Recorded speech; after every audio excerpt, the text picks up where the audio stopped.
As Jews, we can be forgiven for feeling a little isolated since October 7th, but the good news is that we have lots of friends out there, and they are absolutely awesome. I'd like to present to you this passionate voice of reason, the voice that stands for democracy, for truth, and for integrity with the land of Israel, coming from South Africa of all places. But first, we have to go through the clueless voice of insanity coming from this South African politician, Mr. John Steenhuisen. Stay with me as we go through all the way to the very end. This is going to be awesome. Is what's happening in Gaza a genocide? Well, I don't think that's up for any of us to be around this table to decide. We've got international organizations, the ICJ, who is tasked with adjudicating these things. All of us can have different viewpoints on whether what's happening there is a genocide or not. It's not up to us to decide. That is precisely why we have the ICJ, to make those determinations. And I've said very clearly from the beginning that we must respect the processes of the ICJ. We must respect the outcome of it, because that is now part of international law.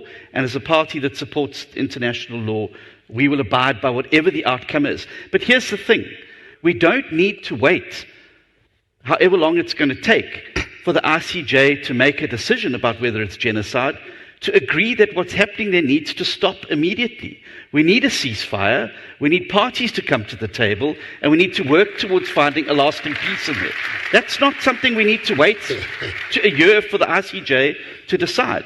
The reality is we need an independent, sovereign, unoccupied Palestine that's able to have its own self-determination, living alongside a safe, peaceful Israel with peace in the region. And that's what we should all be working towards, not waiting for all these outcomes.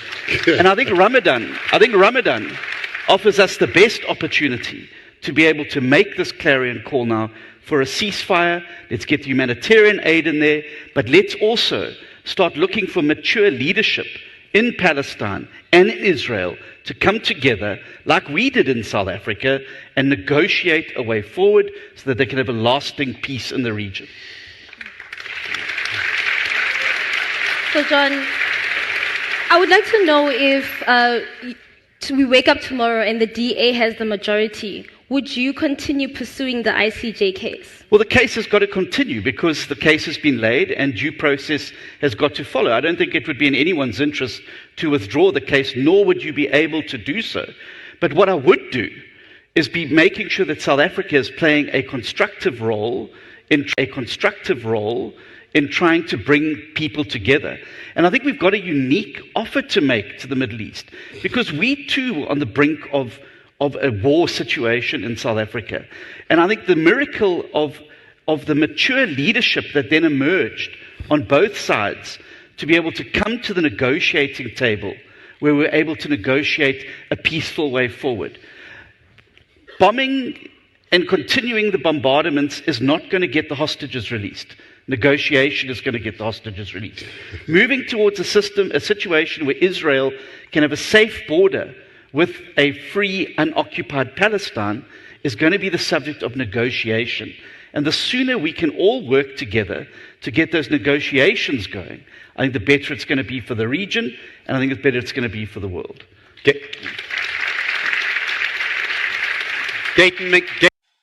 So this guy's about to get schooled. Stay with me here, but I just have to comment that he makes it sound like the conflict between Israel and Hamas is just two people that just want to figure it out and they just want to get along. Unfortunately, this guy's preaching from his ivory tower out there in South Africa, where he has no clue about what's going on. Hamas is not interested in establishing a Palestinian state. They have made it abundantly clear that their interest is in destroying the Jewish state. You can't make peace with someone like that. Besides, what's there to negotiate? We've already given Gaza an independent Palestinian state. There already is a two-state solution, and what they did with it after Israel evacuated Gaza 18 years before October 7th. They had an independent Palestinian state. They voted in Hamas. This is what happens. This Mr. Steenhuisen clearly doesn't understand the lay of the land.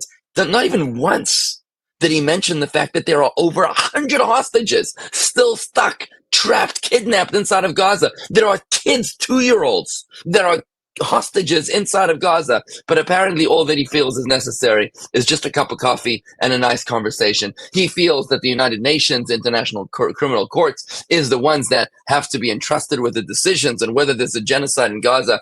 You know, the United Nations, which is the bastion of bias and bigotry, there's 193 member states of the United Nations. Of them, only 84 are true democracies. And these are the people who are going to have a majority vote as to whether there's a genocide in Gaza. When you're being criticized by dictators like Putin and Khamenei, you know that you're doing the right thing. Keep it up. But here comes the schooling of Mr. Steinhazen. Watch this. Gayton Mckenzie, do you want to see a free and sovereign Palestine? Right.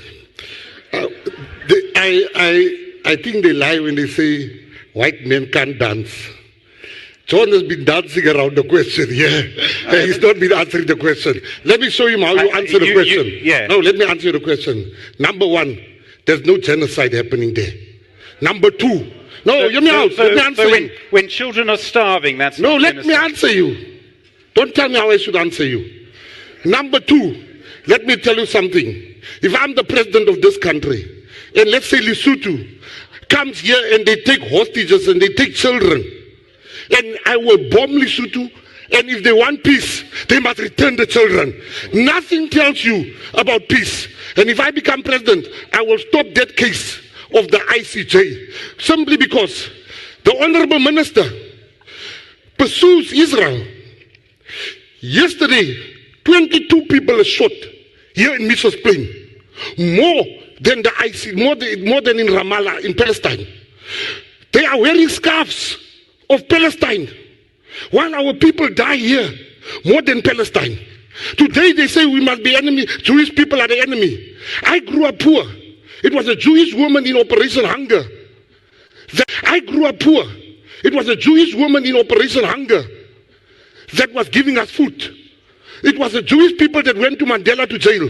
So nobody will tell me Hamas is a terrorist organization that should be destroyed totally. That's my stance. Hate me or love me.